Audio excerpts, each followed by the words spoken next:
Hello and welcome to the summer learning project for geography, where we're going to look at COVID-19 and how it's had an impact on the global environment. So the question for the Year 9 summer learning project is to assess the extent to which the COVID-19 pandemic will have a long-term impact on the global environment. So let's break it down. First of all, you need to make sure you understand what we mean by assess. That means you need to make an informed judgment. That means you need to have research. You need to look at both sides of this investigation. So we need to look at both the positive impacts of COVID-19, such as, if you look at the left-hand picture, increased air quality due to reduced traffic on the roads, but also the negatives. And on the right-hand picture, you can see some discarded face masks found on a beach after it was cleaned up, which is down to an increase in medical waste. So when looking at this project, the suggestion that we have for you is that you start off by researching what the pandemic has done to the environment at present, and then look further on and see if that's going to have a long-term impact. For example, the picture on the left was of clearing skies, but is the long-term impact going to be clear skies, or is it going to be that as soon as the lockdown ends, traffic on the roads will increase and air pollution will also increase? Is it a short term, or have people started to realise that it is possible? Will government start to make change? Will businesses decide to do things differently? Maybe there'll be more working from home. So make sure you've researched fully how COVID-19 has impacted on the environment. When you've researched, when you've looked at both sides, make sure you understand and you've come up with your own sort of opinions from this research. And that makes it a lot easier when you're finally presenting your work. So once you've understood and you've got your opinions, then it's time to decide how you're going to present it. There's lots of ideas later on. And really try to bring your thoughts into this, your opinions. Obviously, nothing's happened long term yet, so it's about you trying to think forward into the future and how this COVID-19 pandemic will have an impact. So just to recap, go away and research, find out as much as you can, look at videos, look at blogs and so on.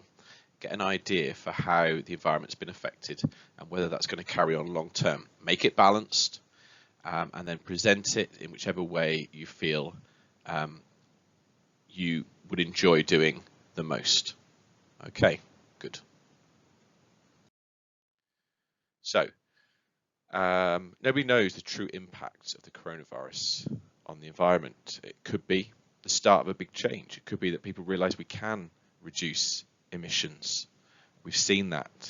It could be that people have realised actually we can work from home, and that's going to reduce traffic on the roads. There's been talk about less office blocks now being built in the future because there's less need for it, because people realise that due to technology, due to upcoming 5G and so on, people can work at home as well as they could working in an office.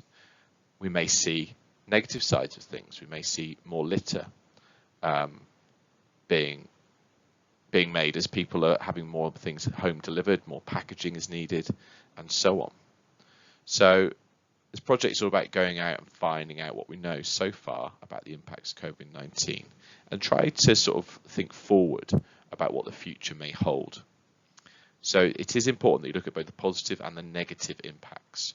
Try to remove your own opinion to a certain extent and look at both sides fairly. Now, how you produce this project and this investigation is totally up to you. You'll see some suggestions later on. So remember, when we talk about the environment, we mean the natural world around us. So try to focus in this respect on the natural environmental impacts. Okay, so as we said before, there were some positive impacts. Just got a few here. There are plenty more that you'll need to go out and have a look for. But some that we came up with are clearing smog, clearing air, as we talked about. In Venice, it was quite famous that you saw the waters clear for the first time, because normally you have the boats going up and down, and they they dig up the silt and the mud, and it makes it all mucky. But because nothing was going up and down the canals, everything was cleared.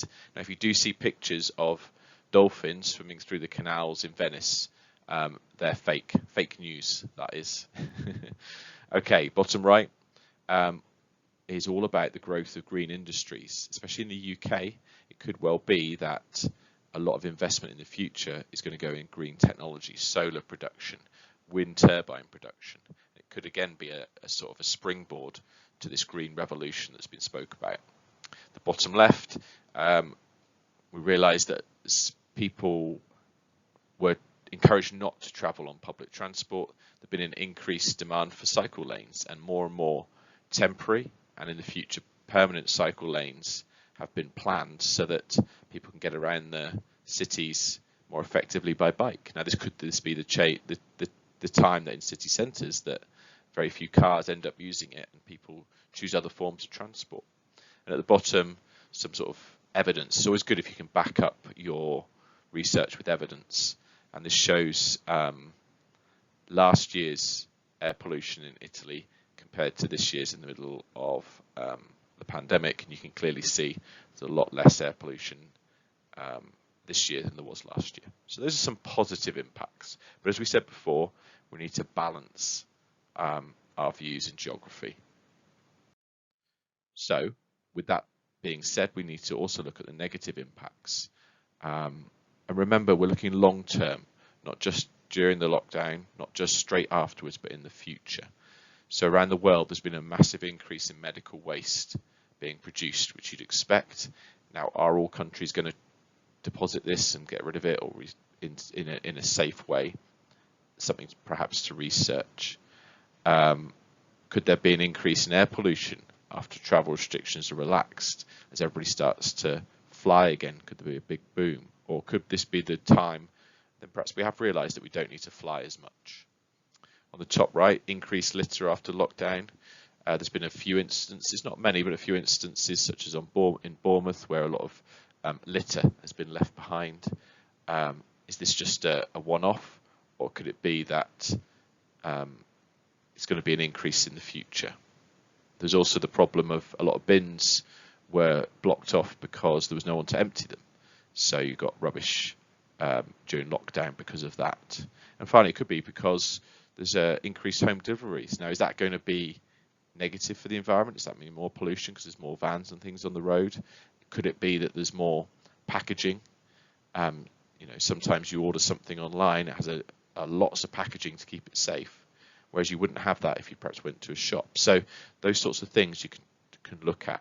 Remember to look at it on a global scale, not just in the UK, but across the world as well.